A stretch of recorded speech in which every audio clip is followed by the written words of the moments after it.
Doctor Shahab के लिए मसीहाई एक ऐसा मिशन था जिसके लिए वो कभी दिन और रात में फर्क महसूस नहीं करते थे। शाम 5 बजे तक वो मुसलसल अस्पताल में मरीजों की हर वक्त खिदमत में मसरूफ रहते। उनके साथ के तमाम डॉक्टर FCPS करने के बाद अब विजिटिंग डॉक्टर्स के तौर पर अस्पताल में मुख्तसर वक्त के लिए आते थे। शाम को वो मुख्तलिफ चैम्बर में मरीजों को देखते थे जिनसे उनका जरिए आमदनी भी बढ़ गया था। मगर डॉक्टर शहाब सेहत मरकज के अलावा किसी और इदारे में अपना वक्त नहीं देते थे। वो महदूद ख्वाहिशात के साथ जीते थे और मरीजों की खिदमत करना अपने लिए बाइसे इबादत समझते थे। एक बार उनके वार्ड के साथी मेल नर्स आबिद के पूछने पर उन्होंने बताया था कि मेरी माँ की ख्वाहिश और दुआओं का नतीजा है कि मैंने गुर्बत में रहते हुए MBBS किया और इस दायरे में डॉक्टर बन गया। अल्लाह ने मजीद वसाइल दिए तो तिब की दूसरी आला तालीम FCPS भी मुकम्मल कर ली। अब मैं नहीं चाहता कि इस इदारे के मरीजों को छोड़कर दूसरी जगह चला जाऊं। फिर आप रात के किसी भी पहर बुलाने पर आ जाते हैं जबकि ड्यूटी पर दूसरे डॉक्टर्स भी होते हैं। आबिद ने इस पर हैरत का इजहार किया। इसे मेरी मजबूरी समझ ले, मैं किसी मरते हुए मरीज के लिए मना नहीं कर सकता। सर, उसकी कोई खास वजह?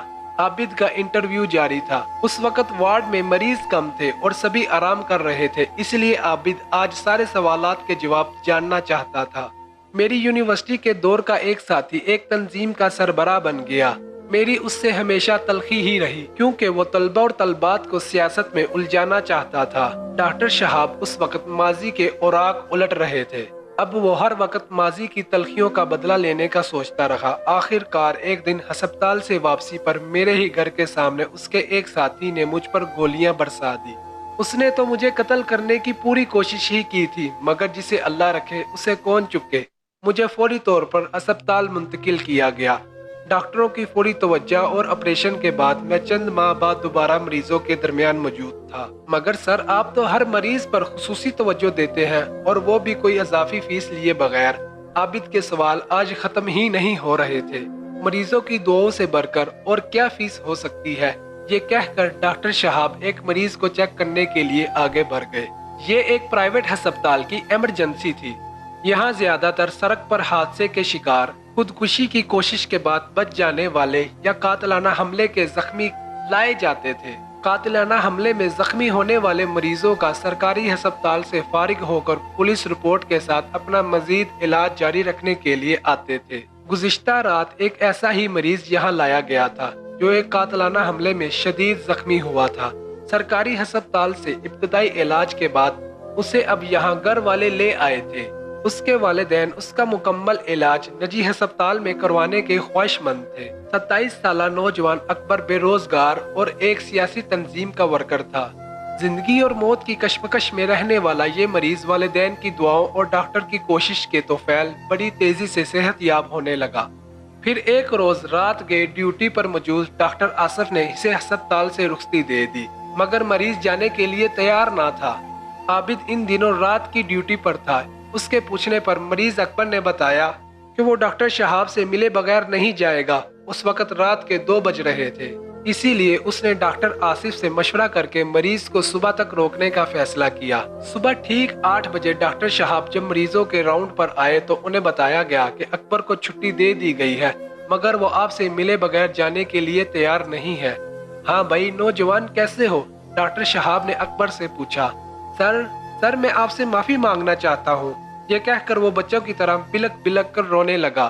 ये मंजर देखकर डॉक्टर शहाब, आबिद और अस्पताल का अमला ही नहीं, वार्ड में मौजूद दीगर मरीज और उनके तिमाददार भी हैरान रह गए। किस बात की माफी? डॉक्टर शहाब ने पूछा। सर, आज से 10 साल पहले आप पर कातिलाना हमला हुआ था। क्या आपको मालूम है आप पर गोलियां किसने चलाई थी? मुझे उससे कोई सरोकार नहीं, डॉक्टर शहाब ने कंधे उचकाते हुए बेपरवाही से कहा। लेकिन सर, मुझे इससे गर्ज है क्योंकि आप पर गोलियां चलाने वाला वो बदबख्त मैं ही था। ये कहकर अकबर ने एक बार फिर अपने हाथों से मुंह छुपाते हुए रो पड़ा। फिर वो दोबारा कहने लगा, आज जब मैं आपका मरीज बना तो आपने मेरे इलाज में कोई कसर ना छोड़ी, इसलिए कि शायद आपने मुझे पहचाना नहीं। नौजवान, मैं तुम्हें अगर पहचान भी लेता तो मेरा यही रवैया होता, क्योंकि यही मेरी तरबियत का हिस्सा है। हमें कुरान और अहादीस से यही सबक मिलता है تم نے جو کیا وہ تمہارا فیل تھا۔ یہ کہہ کر ڈاکٹر شہاب نے وارڈ میں ارد گرد جائزہ لیا۔ سب ہی اس منظر کو غور سے دیکھ رہے تھے۔ ڈاکٹر شہاب نے دوبارہ اسی گفتگو کو جاری رکھا۔ ہاں، اب اگر تمہیں اپنی غلطی کا احساس ہو ہی گیا ہے تو اللہ سے اپنے گناہوں کی معافی مانگو، وہ معاف کرنے والا ہے، اور اپنی زندگی کو نئے انداز سے بہترین طور پر شروع کرو۔ مگر کیسے؟ اکبر نے پوچھا۔ تم خدمت انسانیت کو اپنا مقصد بنا لو، اس دکھی دنیا کے لوگوں کو اپنا درد سمجھ کر ان کے دکھ درد کو دور کرنے کی کوشش کرو۔ یہ کہہ کر ڈاکٹر شہاب اپنے مجرم کو دل ہی دل میں معاف کرتے ہوئے وارڈ سے نکل گئے، مگر اکبر کو حیرت کی تصویر بنے ہوئے چھوڑ گئے۔ انہوں نے اکبر کی جسمانی بیماری ہی کا علاج نہیں کیا تھا، بلکہ روحانی تربیت بھی کر گئے تھے۔ اگر آپ کو یہ سٹوری اچھی لگی ہے تو اس کو لائک کریں، اگر آپ میرے چینل پر نئے ہیں تو اس کو سبسکرائب کریں اور بیل آئیکن کے بٹن پر پریس کر دیں۔